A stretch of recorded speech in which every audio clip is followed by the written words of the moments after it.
Are good and evil two sides of the same coin? Get God Failed, Ariel Langford's disturbing account of a tortured soul manipulated by good and by evil. God Failed is available everywhere digital books are sold. What does that mean for us? The investigation. More importantly, what does it mean for our souls?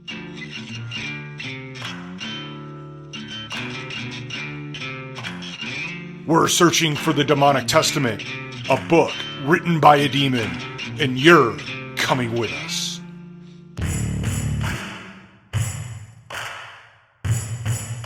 Hi everyone.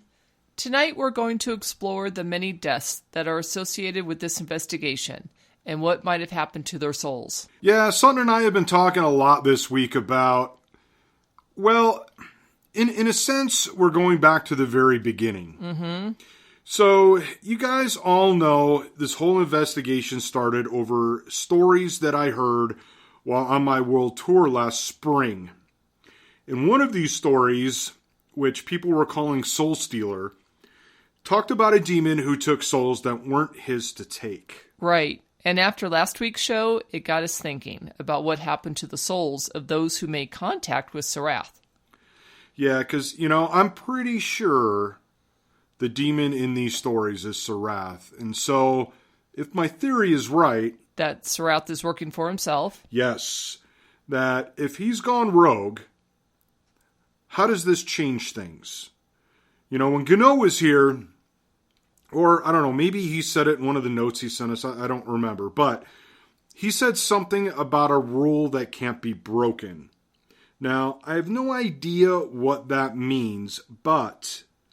is Surath breaking this rule in order to take over? And if so, what happens when that rule is broken? Well, Gano also said that good and evil doesn't work the way we think it does. And I'm beginning to think that the rule that can't be broken has to do with free will. And a balance of sorts. Balance? Yeah. So, what if the concept of free will is all bullshit? Heaven, hell, purgatory. What if none of that is true and we're at the mercy of some scoreboard somewhere? The scoreboard that keeps the good and evil balanced? Yep. Well, that makes sense. Gounod did say that when you die, you are judged by purgatorians and not by God. He also claims to be from purgatory, so... we know at least purgatory exists. Do we? I mean, we're trusting the words of someone who claims to have lived during the Black Plague. Someone who claims to be part of an elite force made up of him, a Viking, and none other than Michael the Archangel. Okay, all right, good point. Well, how do we know Gano, and the Viking for that matter, aren't working for Surath just to fuck with us? Okay, another good point. I mean, Surath is a master at manipulation, so I guess we don't really know if Surath is fucking with us or not. But the problem is here, right now, we can't prove or disprove any of this. So at some point, we either accept Gounod is who and what he says he is, or we dismiss it. And if we dismiss it, and everything like it, then where are we in this investigation? I mean, this investigation relies on accepting the unacceptable, believing the unbelievable, until something proves that false. So until we have proof Gano is lying, we trust what he tells us. Yep. I mean, we don't really have a choice. We have to trust that even the lies, if that's what they are, will lead us to the truth. Because sometimes that's all you have to work with. That sounds risky. It is. It is. And you know that firsthand. I mean, you've risked everything to move back into this house. For what? Just to find the truth. So true.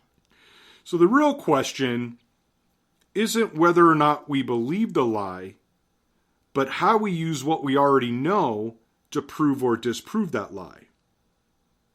Like, take the 12 deaths in the backyard.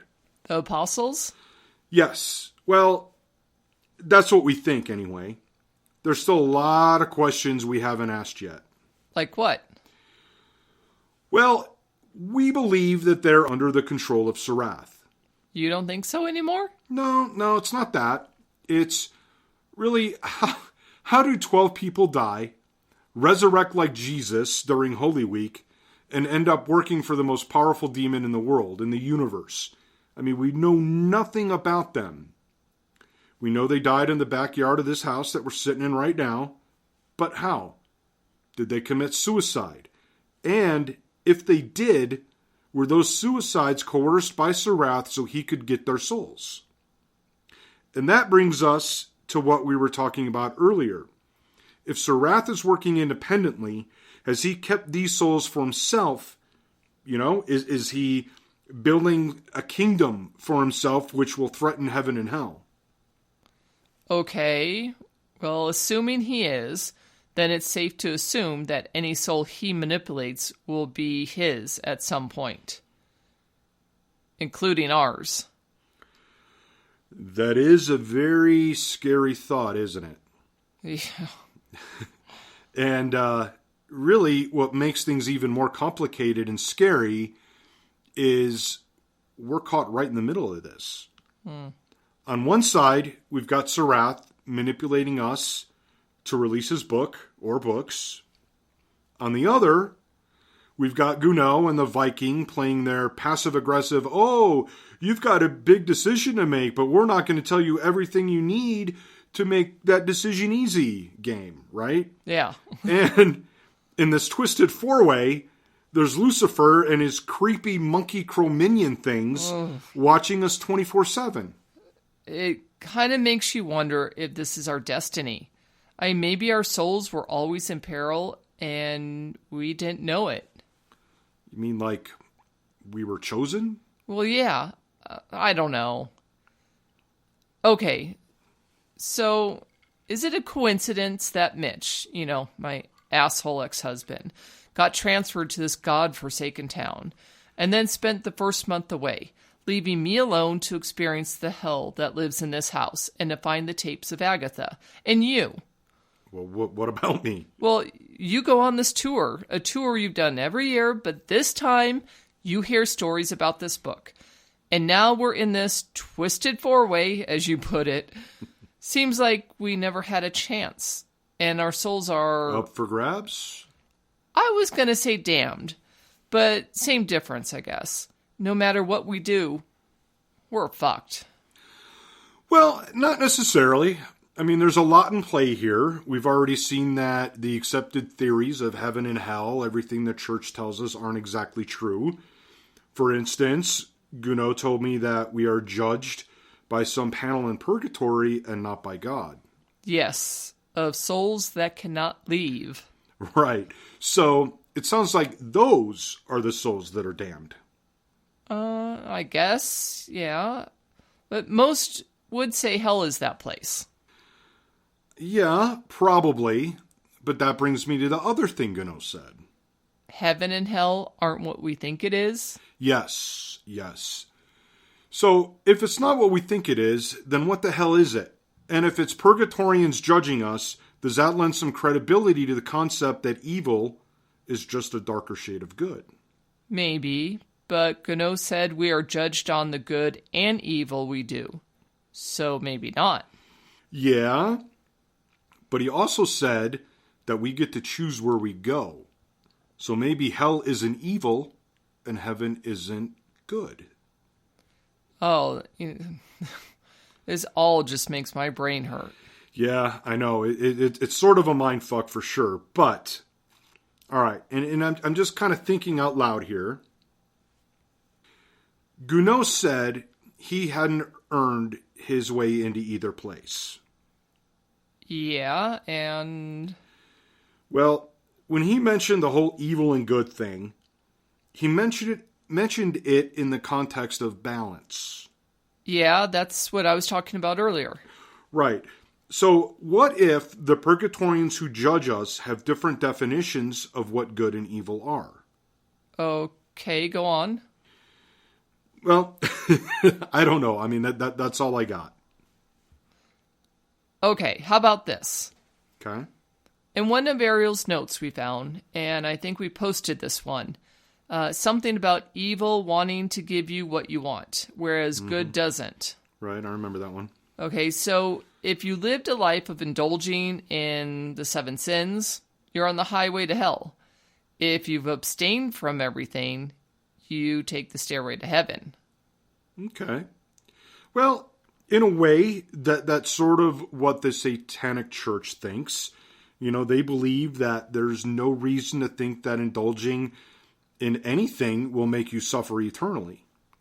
So what we do does determine where we go. So maybe free will isn't bullshit after all.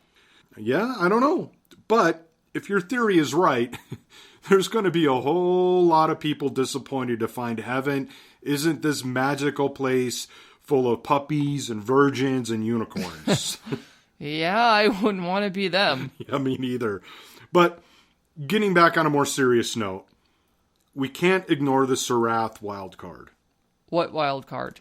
Okay, well, purgatory is the stopping point between heaven and hell. So if Surath is keeping these souls for himself, there is no layover in purgatory. Oh shit, you're right. So we're back to being fucked. Well, I don't know. Maybe, maybe not. I mean, the truth is we're already in this and there's no going back. I mean, the warnings that we've gotten through all the notes and everything, they've made that perfectly clear. So what, we just... Keep going, yes. Rather than focus on the state of our mortality, we focus on what Surath is doing with the souls of the dead that are associated with this investigation. You know? So how many deaths are we up to right now? 19? 20 if you count Ariel. Okay, 20.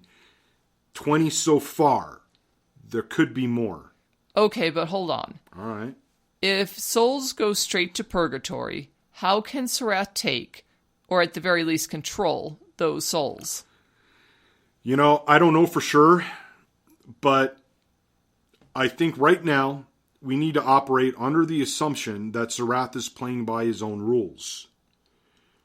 So, if you believe that there needs to be this balance, that would mean that there's an agreement between God and Lucifer that guardian angels and demons, they operate by a set of rules where they can only escort souls meant for them, right? So, Surath seems to be taking whatever soul he wants.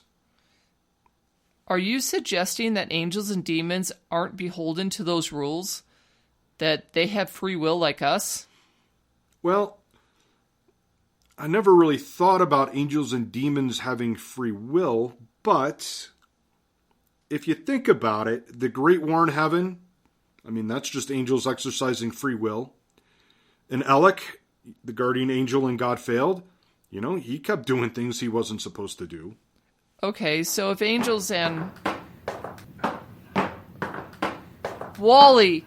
Jesus, Wally!